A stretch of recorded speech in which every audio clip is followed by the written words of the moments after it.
Hello Earthlings, and welcome back to Soundmind. In this episode, I will be talking about the reason I was off the grid for a week at the end of June. It's because I was at Jazz Camp West, the first of many programs put on by this organization right here, Living Jazz. Some people wonder where to begin to describe Jazz Camp West. Others say you might ruin the magic and give something away. I'm going to take a middle way in this video and simply tell what happened this year. Jazz Camp West always happens at the end of June at YMCA Camp Jones Gulch, just south of San Francisco, beginning on a Saturday and finishing the following Saturday. There were a lot of returning faculty this year, including Jovino Santos Neto, Gillian Harwin, Randy Porter, half of the John Santos Sextet, Terrence Kelly, the director of the Oakland Interfaith Gospel Choir, another thing started by Living Jazz,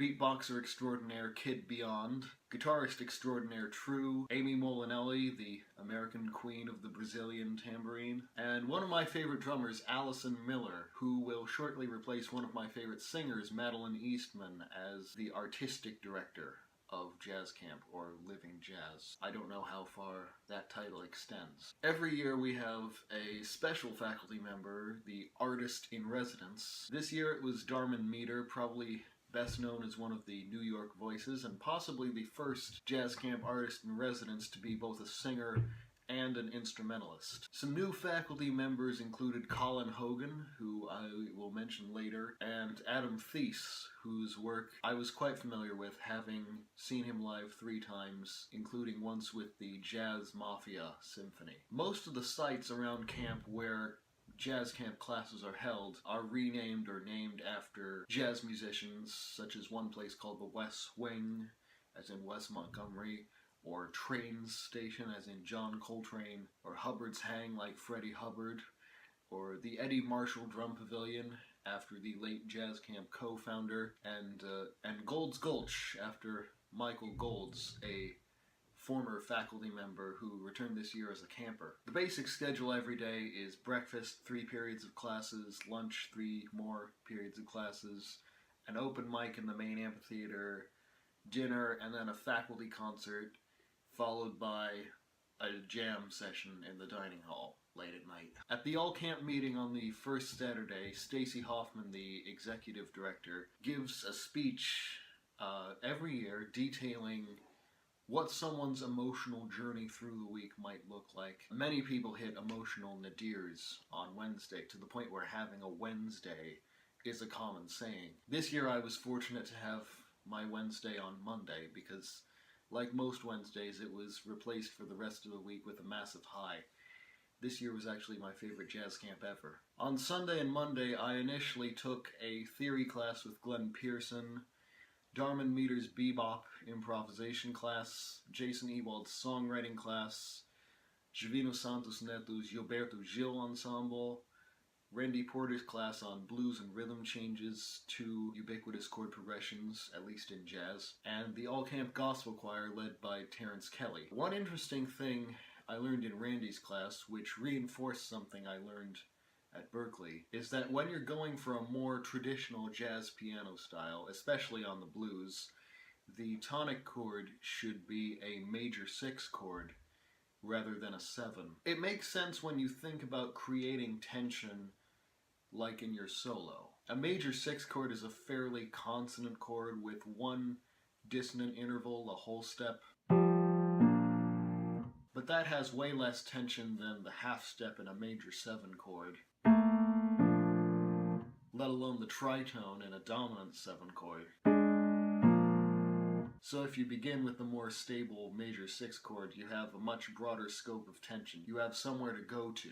On Tuesday, I switched from Jason's songwriting class to Darman's arranging class at the same time. After learning Darman would have to leave on Friday, because the New York Voices had a gig on Long Island the next evening, and also learning a lot of songwriting tips from Jason already, I like to glean as much as I can from the artist in residence. Also in Glenn's theory class, we began studying that most notorious jazz tune, Giant Steps by John Coltrane. For those of you who've never heard of it, Giant Steps is a tune that cycles through 3 equidistant keys, never spending more than 2 bars in any one of them, and is therefore a hard tune to solo over, especially at your typical bebop tempo. Like that. Through the course of the week, Glenn came up with a solo-like etude over the chords of Giant Steps, using a certain type of bebop scale which includes all the notes of the chromatic scale, but some are repeated to suggest a key. Later that night, the faculty concert was full of highlights. In the middle of Kid Beyond's number, or Andrew as he's known at jazz camp, he engaged in 3 separate duels with Adam Thies, who was on trombone, Scott Steed on bass, and Allison on drums. In the middle of his duel with Scott, he began beatboxing, and so good was he that Allison just walked off. The next act after that was Madeline Eastman herself, accompanied by Randy Porter on piano, who sang Make Someone Happy, which unsurprisingly brought a tear to many an eye. And Darman had to follow those 2 acts, and he did beautifully. And then at the end, the pianist who was supposed to close the show had a gig elsewhere, so Randy came out and pretended to fill in for him before Darman led us in singing Happy Birthday to Madeline. I guess the stars were really aligning that week. On Wednesday, I performed in an open mic myself, link in the description and on the end screen, having already accompanied one on Sunday and one on Tuesday. That went over really well. Several campers and faculty, including Andrew and Darman, told me they liked it. For those of you who've seen the video, the Tina I referenced at the beginning of the video is Tina Smelser, who performed the song on Tuesday that she had written about Jazz Camp West itself at the open mic, which I hope will be sung at all future jazz camps. But the real highlight of Wednesday, as many jazz campers know, is Indian Bowl.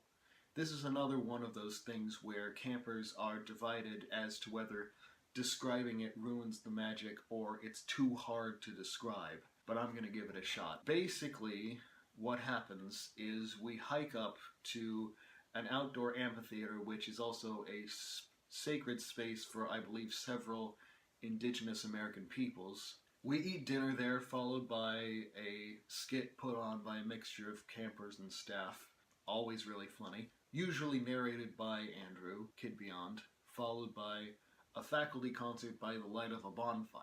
This year's Indian Bowl had a lot of Madeline Eastman tributes in it. First, the opening skit referenced the changing of power as artistic director from her to Allison. And then the bonfire had Mad written in front of it in powder. And near the end, Teca, our second Brazilian faculty member, Juvino being the first, sang Madalena by Ivan Lins. A lot of people would describe Indian Bowl as a magical evening, and I would definitely call one particular performance in this year's Indian Bowl magical, namely because it involved Juvino using an iPad as an instrument, using the app TC11, which makes sounds when you touch the screen and can be sensitive to you moving the iPad around, and it's like a chaos pad, but not really from what I gather. Thursday was a fairly typical day, but instead of a faculty concert in the evening, there was a second open mic with a few faculty performances at the beginning. One of them was Colin Hogan, who did a hybrid, not a medley, but a hybrid of A Night in Tunisia and Michael Jackson's I Can't Help It. He combined the most recognizable elements of both songs into one cohesive sounding tune that was still obviously derived from both. Friday was a day of rehearsal. In the Gilberto Gil ensemble, we rehearsed his song Lugar Comum. Since there were already multiple pianists in that class, I usually played melodica or percussion. In fact, one of the reasons I took up melodica was to avoid having to share a piano at jazz camp. On this particular song, though, I played congas, seeing as it was a slower number about the seaside. And on Friday, I decided to sit on a cajon as well, having noticed it on the stage of the amphitheater where that ensemble met. Later on, I rehearsed with the gospel choir, and during dinner, another jazz camp, I guess, tradition. I don't know if you could call it a jazz camp tradition, but during dinner on Friday night, the Jewish campers held a Shabbat service, although in the spirit of openness that permeates Jazz Camp West, Gentile campers were also welcome. I have participated in that service in the past. One thing I haven't mentioned so far is that there were also dance classes, which are an integral part of Jazz Camp West, as Eddie Marshall, the co-founder I mentioned at the beginning of the video, was the father of Gabriel Troupin, one of Madonna's backup dancers in the 80s, I believe. The Jazz Camp dancers gave their final performance on Friday night, followed by the gospel choir, the Latin big band, and the funk ensemble, followed by many more ensembles on Saturday morning, including the Gilberto Gil ensemble. Another thing I should definitely mention is the diversity of age throughout the camp. It's for ages 15 and up, and up, and up. Also, it's for a range of proficiencies. Basically, the only two requirements are that you be alive 15 years prior and have at least a mild appreciation of jazz. It's one of the few music camps where, when there's nothing happening, people are jamming like everywhere. I mean, that didn't really happen much at Berkeley after my first year, but it's like when there's nothing happening at jazz camp, the campers just get together and jam somewhere, often on the percussion instruments outside the dining hall, or on one of the decks of the cabins that has a drum kit. I don't know if I've succeeded in describing it, but I hope some of you who've never been have a slightly better understanding of it. And I'm also super excited that Allison Miller is going to be our new artistic director. I couldn't think of a better choice. I couldn't think of someone harder to like, even. It's like, if you don't like her, it's probably for homophobic reasons. But jazz camp is hardly the place for that kind of closed-minded person. It's a very open space. So until next time, Gafaba.